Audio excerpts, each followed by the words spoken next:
तो हेलो दोस्तों, नमस्कार। कैसे हो आप सभी? तो आपका स्वागत है हमारे GSR क्लासेस यूट्यूब चैनल पर। और आज हम संख्याओं की जानकारी पार्ट 2 का सेशन लेके आए हैं। हमने पार्ट फर्स्ट में संख्याओं के बारे में पढ़ा था। संख्याएं हमने 3 संख्याएं पढ़ ली थी। पहली संख्या थी आपकी पूर्ण संख्या, फिर थी प्राकृत संख्या, फिर थी पूर्णांक संख्या। तो आज हम आगे के संख्याओं के बारे में पढ़ते हैं। तो हमने कल 3 संख्याएं पढ़ ली थी। उससे पहले आप सभी को श्रावण के पहले सोमवार की हार्दिक शुभकामनाएं। मेरे महादेव का आशीर्वाद आप सभी पे हमेशा बना रहे। तो आज हम चौथी संख्या के बारे में अध्ययन करते हैं। चौथी संख्या पढ़ेंगे हम, कौन सी? सम संख्या। सम संख्या।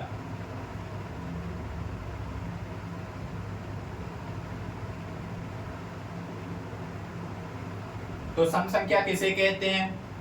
वे संख्याएं, कौन सी? वे संख्याएं जिनमें 2 का पूरा पूरा भाग जाता है, या वे संख्याएं जो 2 से पूर्णतः विभाज्य होती हैं, उन्हें हम सम संख्याएं कहते हैं। तो मैं लिख देता हूं, वे संख्याएं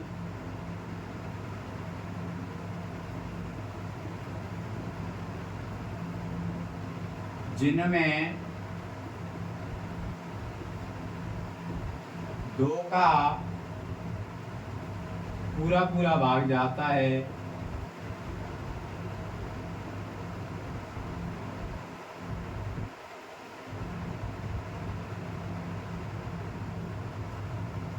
उन्हें सम संख्याएं कहते हैं।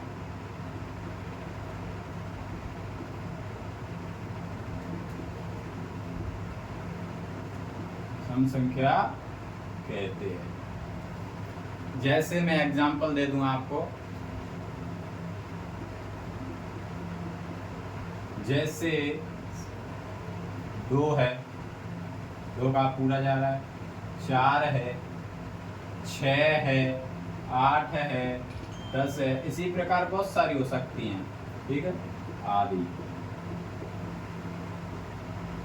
अब सम संख्या किसे कहते हैं? तो सम संख्या वे संख्याएं जिनमें 2 का पूरा पूरा भाग जाता है, उन्हें सम संख्या कहते हैं। जैसे 2, 4, 6, 8, 10, ये सभी सम संख्याएं हैं। तो नंबर 5 पे आती है विषम संख्या।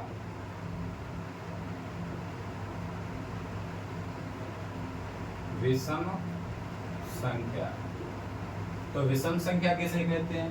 वे संख्याएं जिनमें 2 का पूरा पूरा भाग नहीं जाता है, यानी कि सम संख्या के जस्ट विपरीत।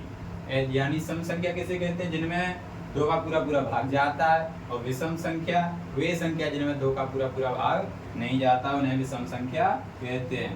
तो कौन से? वे संख्याएं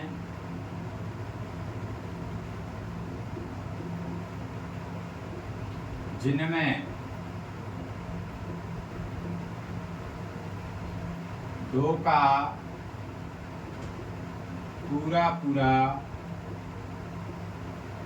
भाग नहीं जाता है,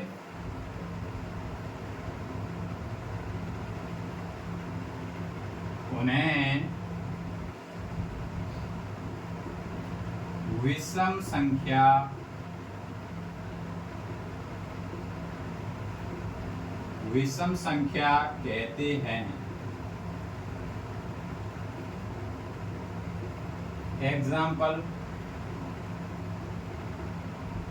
एग्जाम्पल में लिखते हैं, जैसे 3 है, 7 है, 9 है, और 15 है, और 19 है। तो ऐसी संख्या जिनमें 2 का पूरा पूरा भाग नहीं जाता है, उन्हें विषम संख्या कहते हैं। और इसके बाद हम संख्या पढ़ेंगे अगली दोस्तों, भाज्य संख्या। नंबर 6 पे कौन सी संख्या है? भाज्य संख्या।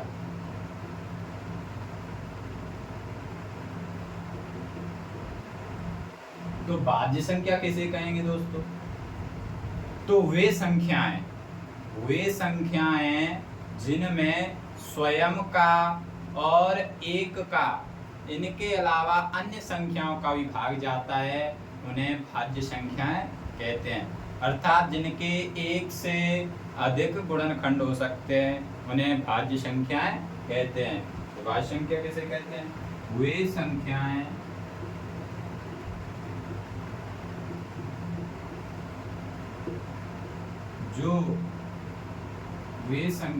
जिनमें एक व स्वयं के अलावा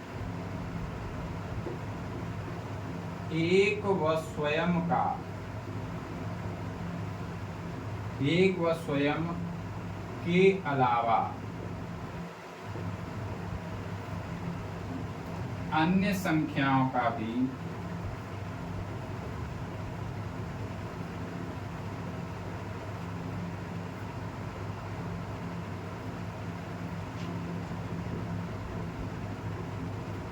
भाग जाता हो, उन्हें भाज्य संख्याएं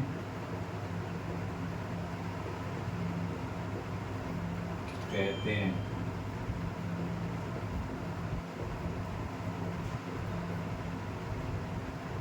तो भाज्य संख्या किसे कहेंगे दोस्तों?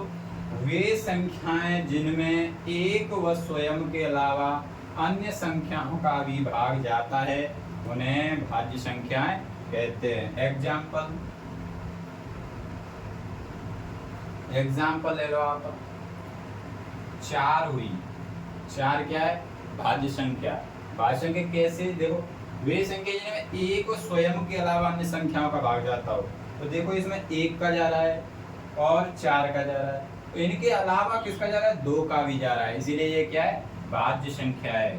इसके बाद हुई आपकी 6 हुई या नहीं? 6 भी कैसी है? भाज्य संख्या, क्योंकि इसमें 1 का, 2 का, 3 का और 6 का भाग जा रहा है। इसी प्रकार आपकी हुई 8, 9 और 8, 9, 12, इसी प्रकार और भी हो सकती है। तो भाज्य संख्या किसे कहेंगे दोस्तों? तो वे संख्याएं जिनमें एक व स्वयं के अलावा अन्य संख्याओं का भी भाग जाता है, उन्हें भाज्य संख्या कहते हैं। जैसे 4, 6, 8, 9, 12 और 8 और भी हो सकती हैं। तो मैंने अभी कितनी संख्या पढ़ाई? 3। सबसे पहले सम संख्या। सम संख्या किसे कहेंगे? वे संख्याएं जिनमें 2 का पूरा भाग जाता है, उन्हें सम संख्या कहते हैं। एग्जाम्पल के तौर पर 2, 4, 6, 8, 10 आदि और भी हो सकती हैं। विषम संख्या वे संख्याएं जिनमें 2 का पूरा भाग नहीं जाता है, और उन्हें विषम संख्या कहते हैं। जैसे 3, 7, 9, 15, 19 आदि और भी हो सकती हैं। उसके बाद हमने पढ़ी भाज्य संख्या। तो भाज्य संख्या किसे कहेंगे? वे संख्याएं जिनमें एक व स्वयं के अलावा अन्य संख्याओं का भी भाग जाता है, उन्हें भाज्य संख्या कहते हैं। एग्जाम्पल 4, 6, 8, 9, 12 और भी हो सकती हैं। ठीक है, इन्हें आप नोट डाउन करें जल्दी।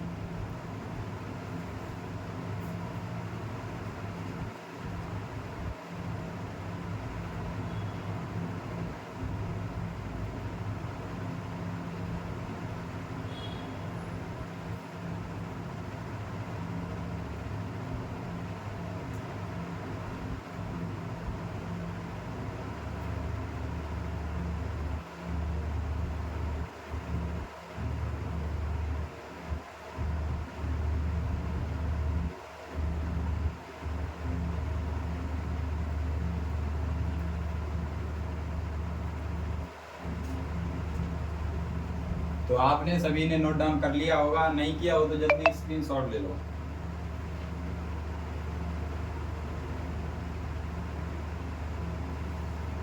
तो ठीक है, अब मैं इसे साफ कर देता हूँ।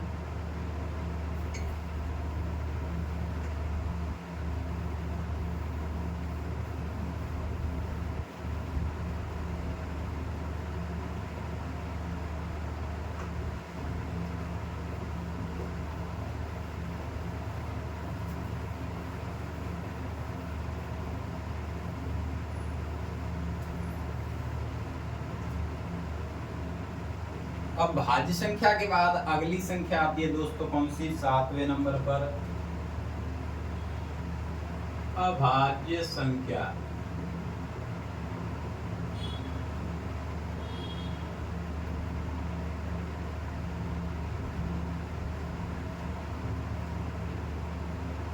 तो अभाज्य संख्या किसे कहेंगे, देखिए आप जानते हैं इसमें लगाया आगे अ, क्या लगाया अ, अगर अ उपसर्ग लग जाता है तो इसका अर्थ होता नहीं, यानी कि जो भाज्य नहीं है वह संख्या जो भाज्य नहीं है उसे अभाज्य कहेंगे। यानी भाज्य संख्या की परिभाषा क्या थी, वे संख्याएं जिनमें एक व स्वयं के अलावा अन्य संख्याओं का भी भाग जाए। लेकिन अभाज्य संख्या उन्हें कहेंगे जिसमें एक व स्वयं के अलावा अन्य संख्याओं का भाग नहीं जाए, उन्हें अभाज्य संख्याएं कहेंगे। वे संख्याएं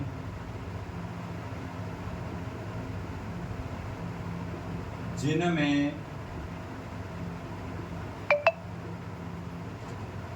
एक व स्वयं के अलावा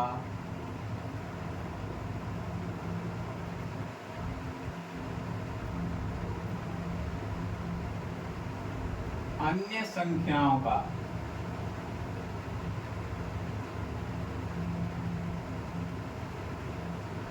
संख्याओं का भाग नहीं जाता है।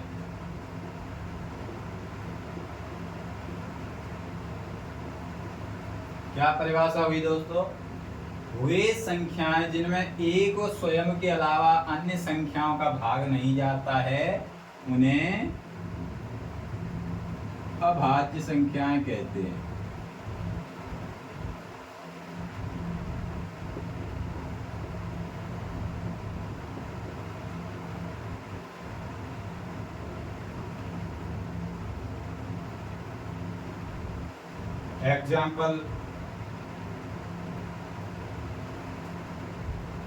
एग्जाम्पल है आपका दो के बाद 3, 4 कैसी थी भाज्य संख्या, अब आई कौन सी 5। ये अभाज्य क्यों है दोस्तों, क्योंकि 2 में देखो 1 का जा रहा है और 2 का, 3 में 1 का और 3 का, इसके अलावा और किसी का नहीं जा रहा, 5 में भी 1 का और खुद का 5 का जा रहा और किसी का नहीं जा रहा। इसके बाद है आपका कौन सा 7, फिर 8 और 9 है नहीं, 10 भी नहीं है, फिर कौन सा है 11। इसी प्रकार और भी हो सकते हैं। तो अभाज्य संख्या किसे कहेंगे दोस्तों, वे संख्याएं जिनमें एक व स्वयं के अलावा अन्य संख्याओं का भाग नहीं जाता है उन्हें अभाज्य संख्या कहते हैं। एग्जाम्पल 2, 3, 5, 7, 11 और आदि और भी हो सकती हैं। तो दोस्तों आपसे कोई पूछे सबसे छोटी अभाज्य संख्या कौन सी है, तो 2 है। नोट बना देता हूं मैं, नोट नंबर 1। तो सबसे छोटी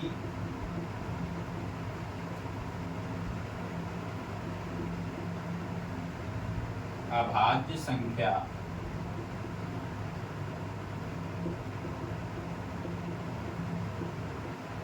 कौन सी है दोस्तों, 2 है। कौन सी 2। तो इसको हम बोल सकते हैं सम अभाज्य संख्या। क्या बोल सकते हैं, सम अभाज्य संख्या।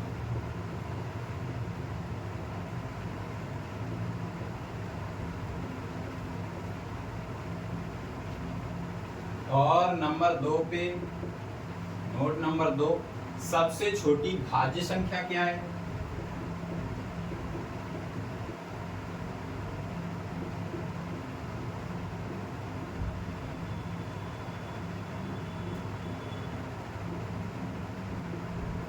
सबसे छोटी भाज्य संख्या मैंने आपको सबसे पहले भाज्य संख्या के एग्जाम्पल में सबसे पहले दिखाया था 4। तो सबसे पहले सबसे छोटी भाज्य संख्या कौन सी है, 4, और वो भी कैसी है, सम भाज्य संख्या।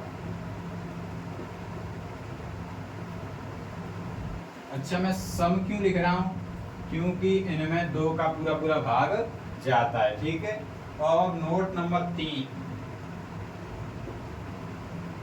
नोट नंबर 3 में 1 को ना तो हम भाज्य संख्या कहेंगे और ना ही अभाज्य संख्या कहेंगे तो लिखेंगे हम एक ना तो भाज्य संख्या होता है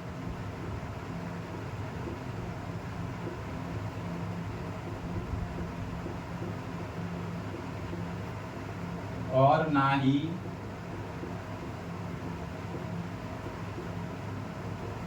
अभाज्य संख्या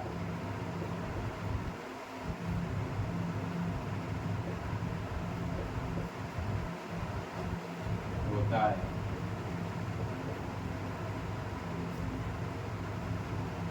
तो क्या दोस्तों हमने क्या पढ़ा अभी? अभाज्य संख्या वे संख्याएं जिनमें एक व स्वयं के अलावा अन्य संख्याओं का भाग नहीं जाता है उन्हें अभाज्य संख्याएं कहेंगे। एग्जाम्पल है 2, 3, 5, 7, 11 और भी हो सकते हैं। ठीक है। नोट नंबर 1, सबसे छोटी अभाज्य संख्या 2 है और ये कैसी है? समअभाज्य संख्या है। ठीक है। और सबसे छोटी भाज्य संख्या कौन सी है? 4 है, वो भी समभाज्य संख्या है। ठीक है। और एक ना तो भाज्य संख्या होती है और ना ही अभाज्य संख्या होता है। ठीक है। इसे नोट करें जल्दी।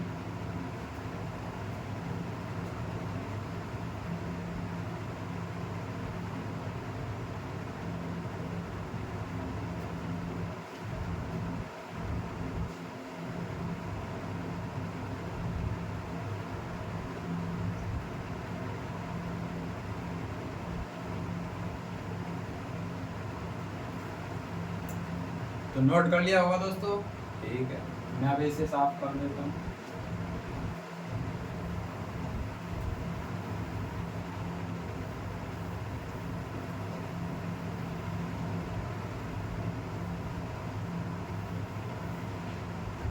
आज हम संख्याओं की जानकारी नामक प्रकरण को समाप्त करेंगे। ठीक है। कल हम कक्षा 8 की पहली प्रश्नावली परमीय संख्या के बारे में थोड़ी बहुत जानकारी लेंगे और एक आध क्वेश्चन भी करेंगे। ठीक है। तो अगली संख्या है हमारी 7 के बाद कौन सी? 8वें नंबर है पूर्ववर्ती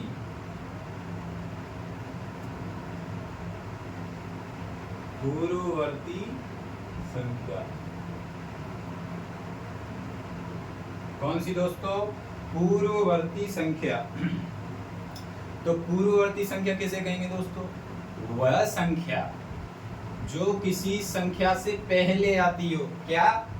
किसी संख्या से पहले आने वाली संख्या क्या कहलाती है? पूर्ववर्ती संख्या कहलाती है। मैं लिख देता हूं,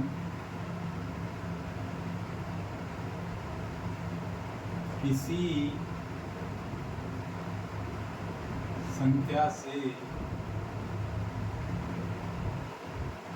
पहले आने वाली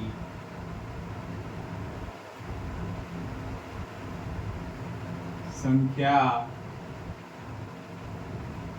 पूर्ववर्ती संख्या कहलाती है।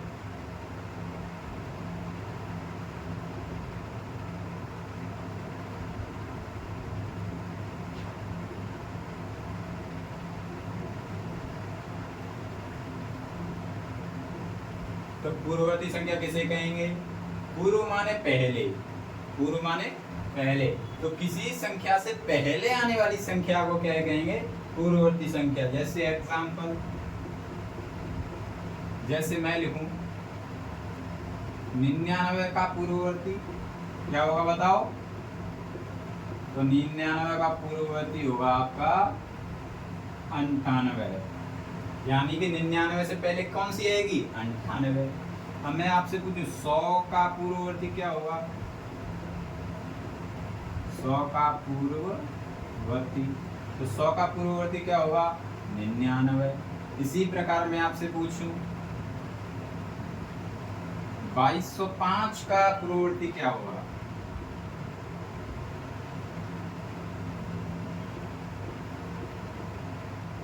तो 2205 का पूर्ववर्ती होगा 2204। यानी कि 2205 से पहले क्या आता है? 2204। एक और एग्जांपल लिख देता हूं ना, 101 का पूर्ववर्ती, 101 का पूर्ववर्ती क्या होगा? 100। ठीक है। तो हमने संख्या पढ़ी, पूर्ववर्ती संख्या किसे कहेंगे? किसी संख्या से पहले आने वाली संख्या पूर्ववर्ती संख्या कहलाती है। अब जैसे मैं एग्जांपल से समझाएंगे आप। 99 का पूर्ववर्ती क्या होगा? 98। 100 की पूर्ववर्ती संख्या 99। 2205 का पूर्ववर्ती या पूर्ववर्ती संख्या 2204 और 101 का पूर्ववर्ती 100। ठीक है। अब अगली संख्या आती है 9 नंबर पे, परवर्ती संख्या।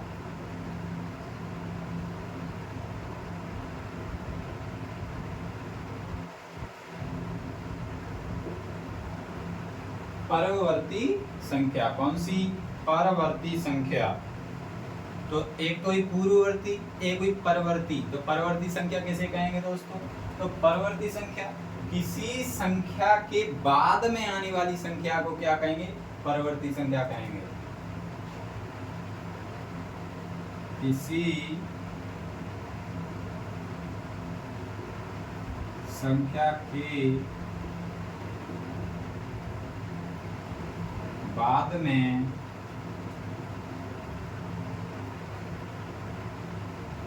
आने वाली संख्या को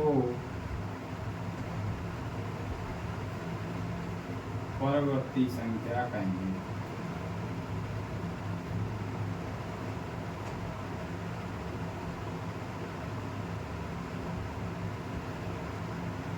क्या परिभाषा रही दोस्तों? किसी संख्या के बाद में आने वाली संख्या परवर्ती संख्या कहलाती है, या बाद में आने वाली संख्या को परवर्ती संख्या कहते हैं। एग्जाम्पल देखो, एग्जाम्पल है जैसे 99 की परवर्ती संख्या।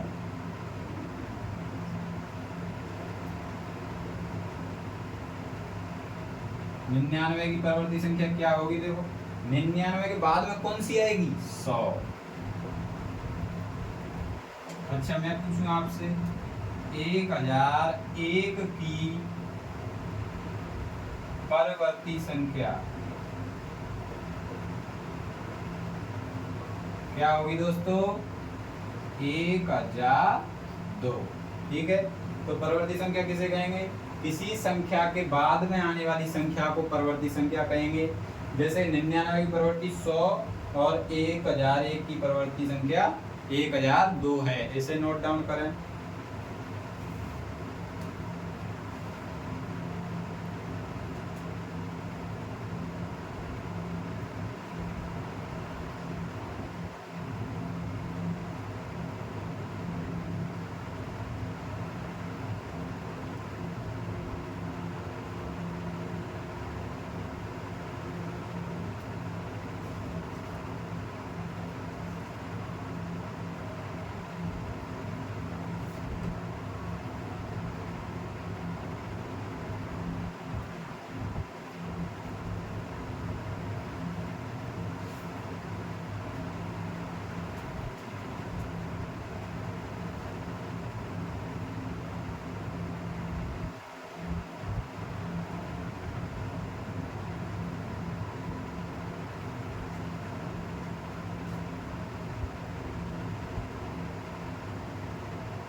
तो आपने लिख लिया होगा। ठीक है।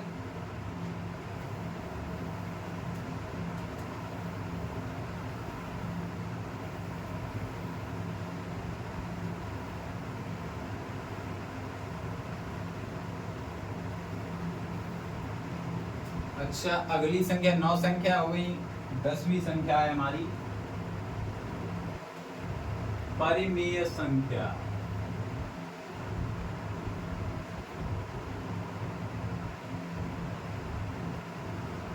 तो परिमेय संख्या ही हमारे पहली एक्सरसाइज का नाम भी है, तो इसे अच्छी तरीके से समझेंगे। ठीक है।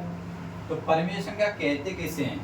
तो वे संख्याएं जिन्हें P/Q के रूप में लिखा जाता है उन्हें परिमेय संख्याएं कहते हैं। वे संख्याएं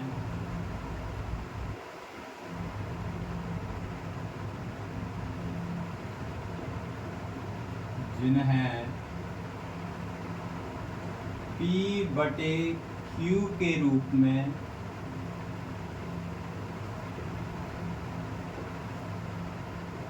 लिखा जाता है,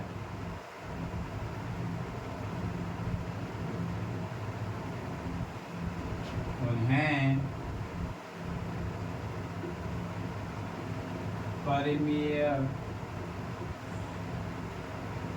संख्या कहते हैं।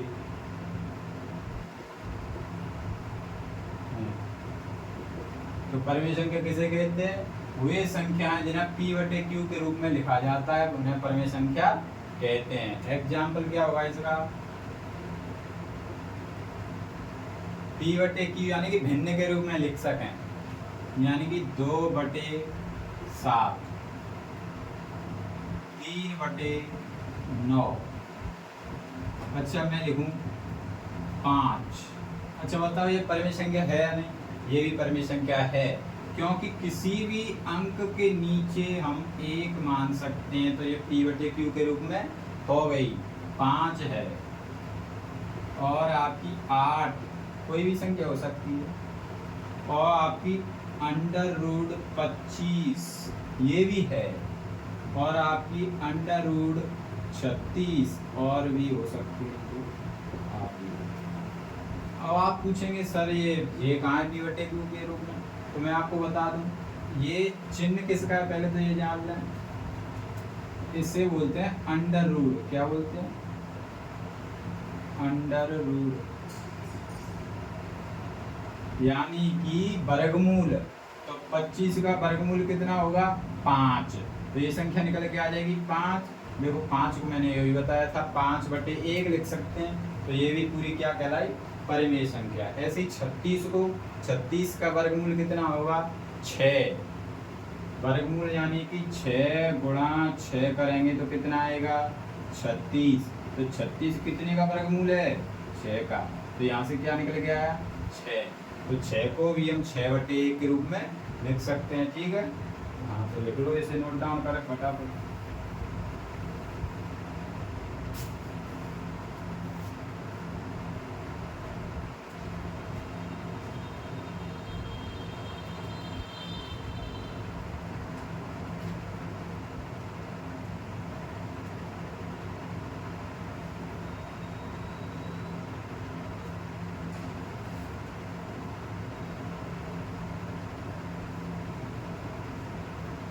ठीक है, अब इसमें एक शर्त होती है दोस्तों, पहले इसे बताओ होता क्या है परिमेय संख्या?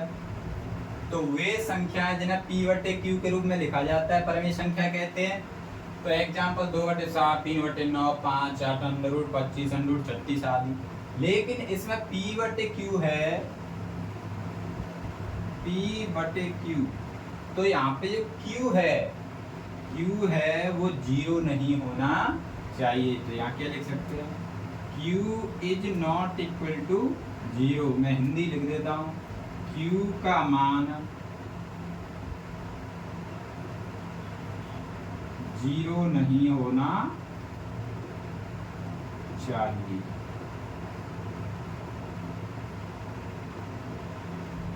ठीक है दोस्तों, ये भी आप लिख लेना। उसके बाद नंबर 11 पे संख्या आती है आपकी कौन सी? अपरिमेय संख्या।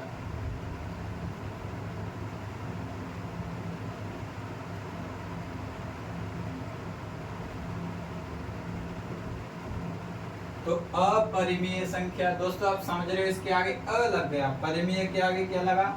अ। तो आपका अ का अर्थ होता है नहीं के रूप में। तो जो परिमेय संख्या नहीं है उसे अपरिमेय संख्या कहेंगे। तो अपरिमेय संख्या की परिभाषा क्या होगी?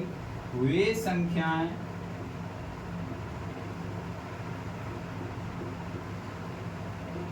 जिन्हें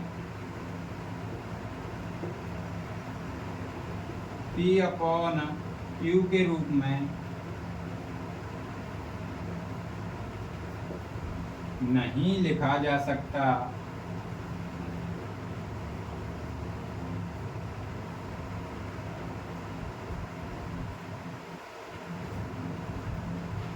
उन्हें अपरिमेय संख्या कहते हैं।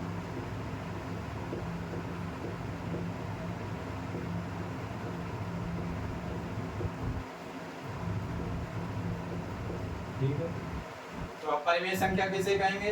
वे संख्याएं जिन्हें p बटे q के रूप में नहीं लिखा जा सकता उन्हें अपरिमेय संख्याएं कहेंगे। एग्जाम्पल देखो, अंडर रूट 2 है, अंडर रूट 3 है, अंडर रूट 5 है, ये सभी कैसी हैं? अपरिमेय संख्याएं हैं, आदि हो सकती हैं। अपरिमेय संख्या क्यों है दोस्तों? क्योंकि इन्हें हम p बटे q के रूप में नहीं लिख सकते। क्यों? 2 किसी का वर्गमूल है क्या? नहीं है। 3 किसी का वर्गमूल है? नहीं है। इसीलिए ये कैसी है? अपरिमेय संख्याएं हैं। जल्दी से इसे लिखो।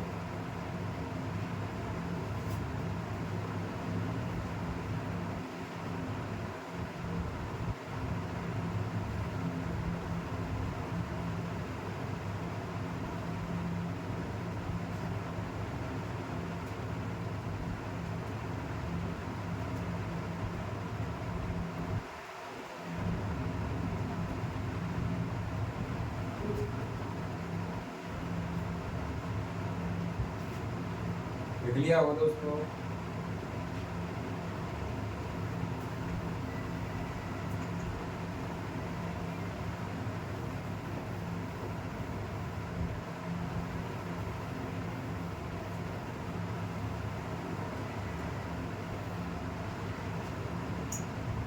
अब दोस्तों परिमेय संख्या हो गई आपकी, किसे कहेंगे? परिमेय संख्या वे संख्या जिन्हें p बटे q के रूप में लिखा जा सकता है उन्हें परिमेय संख्या कहेंगे। और अपरिमेय संख्या जिन्हें p बटे q के रूप में नहीं लिखा जा सकता उसे अपरिमेय संख्या कहेंगे। परिमेय संख्या की शर्त क्या थी? कि वहां पर q का मान 0 नहीं होना चाहिए। अब संख्या हमारी होती है पूर्ण। उसके बाद थोड़ी बहुत जानकारी और है, उन्हें सीख लेते हैं। जैसे कि आरोही क्रम और अवरोही क्रम। तो आरोही क्रम क्या होता है दोस्तों, वो समझेंगे।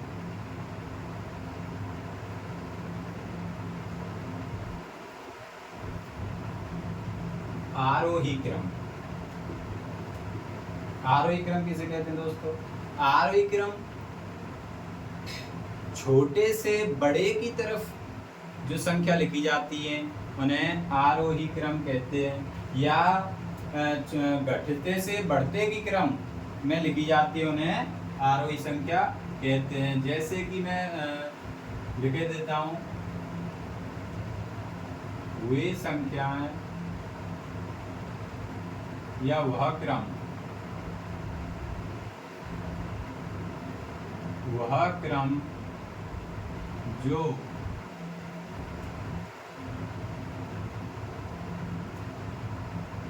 बढ़ते क्रम में हो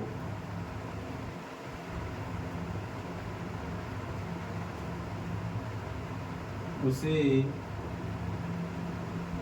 आरोही क्रम कहेंगे।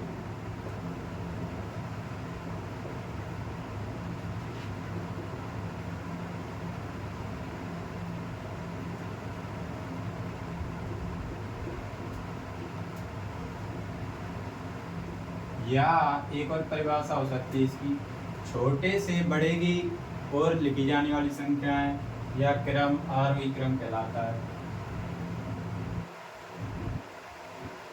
छोटे से बड़े की ओर का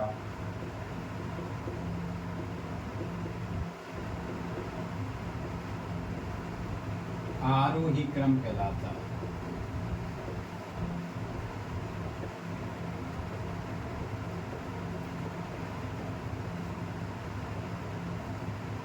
छोटे से बड़े की ओर का क्रम आरोही क्रम कहलाता है। इसका सर्वश्रेष्ठ उदाहरण है दोस्तों, आप जो अपने स्कूल में प्रेयर की पंक्ति होती है, प्रार्थना की पंक्ति होती है, वह किस क्रम में लगाई जाती है?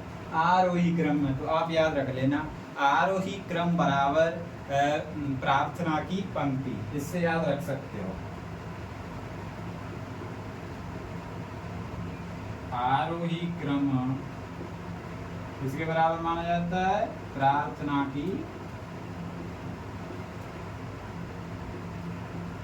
पंक्ति। हम जो प्रेयर करते हैं विद्यालयों में वो प्रार्थना की पंक्ति आरोही क्रम में ही जमाई जाती है। ठीक है दोस्तों, अब आता है इसका एग्जाम्पल। एग्जाम्पल में कोई सा क्वेश्चन लिख देता हूँ। 3, 11, 18, 4, 7, 2, 19, 5, 6। अब इसे हमें किस क्रम में जमाना है? आरोही क्रम में। तो देखो सबसे छोटी संख्या कौन सी है इसमें, वो देखो सबसे छोटी संख्या है 2, और 2 के बाद बड़ी जस्ट 3। अब देखो वह क्रम जो बढ़ते क्रम में बनाया जा रहा है, तो देखो बढ़ते क्रम में 2 के बाद 3, 3 के बाद क्या आएगा? 4, 4 के बाद और इससे बड़ा 5, 5 के बाद 6, 6 के बाद आपको क्या दिख रहा है बड़ा? 7, 7 के बाद 8 नहीं है, 9 नहीं है, उसके बाद क्या है? 11 है, 11 के बाद कितना है? 18, 18 के बाद कितना है? 19। तो कोई पूछे इसका आरोही क्रम क्या होगा, तो ये आरोही क्रम। आरोही क्रम कहते किससे हैं? तो छोटे से बड़े ओर की क्रम ओर का क्रम क्या कहलाता है? आरोही क्रम कहलाता है। उसे नोट डाउन करें।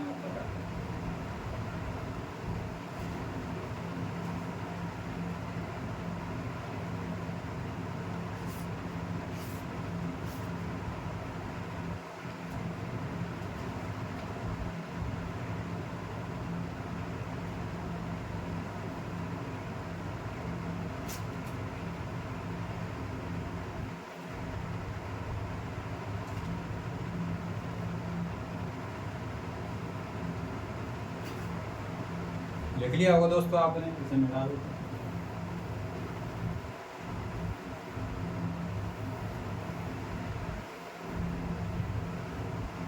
अब इसके बाद आता है कौन सा? अवरोही क्रम। कौन सा दोस्तों? अवरोही क्रम।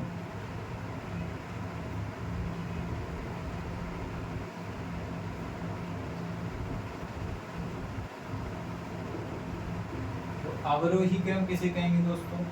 वह क्रम जो घटते हुए लिखा जाता है, घटते क्रम में होता है, वह क्रम क्या कहलाता है? अवरोही क्रम। यानी कि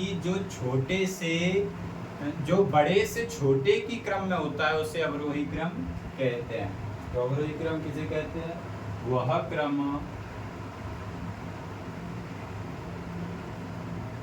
जो घटता हुआ होता है,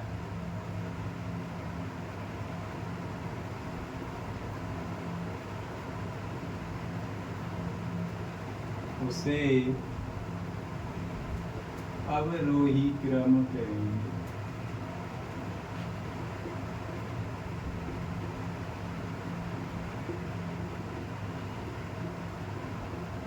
या बड़े से छोटे की ओर का क्रम क्या कहलाता है? अवरोही क्रम कहलाता है।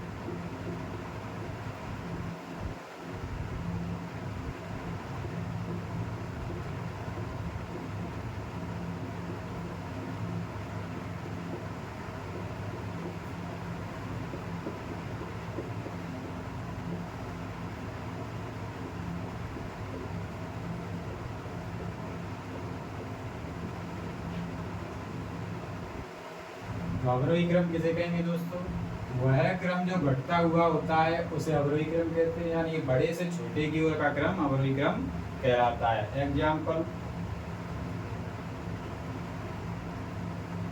एग्जाम्पल क्वेश्चन लिख देता हूँ। 3, 11, 19, 17, 18, 2, 5, 7, 6 ये होगा। इसका हमें जमाना है क्या? अवरोही क्रम। तो अवरोही क्रम में क्या होगा? सबसे पहले बड़ा, तो आंसर में क्या लिखेंगे? सबसे पहले बड़ी संख्या कौन सी है आपको? 19। 19 के बाद छोटी, घटता हुआ क्रम लेना है। 19 के बाद छोटी कौन सी है? 18, और 18 के बाद 17, 17 के बाद 11, 11 के बाद कौन सी आपकी? 7, 7 के बाद कौन सी 6, 6 के बाद 5, 5 के बाद ये 3 था 3 और 3 के बाद 2। तो ये क्रम कौन सा हुआ? अवरोही क्रम। इसे भी नोट डाउन कर लें दोस्तों।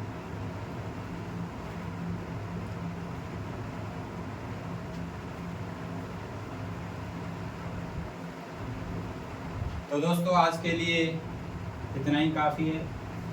हम कल से अब कक्षा 8 की पहली प्रश्नावली परमेय संख्या के बारे में पढ़ेंगे। ठीक है, हमारे चैनल को सब्सक्राइब करें।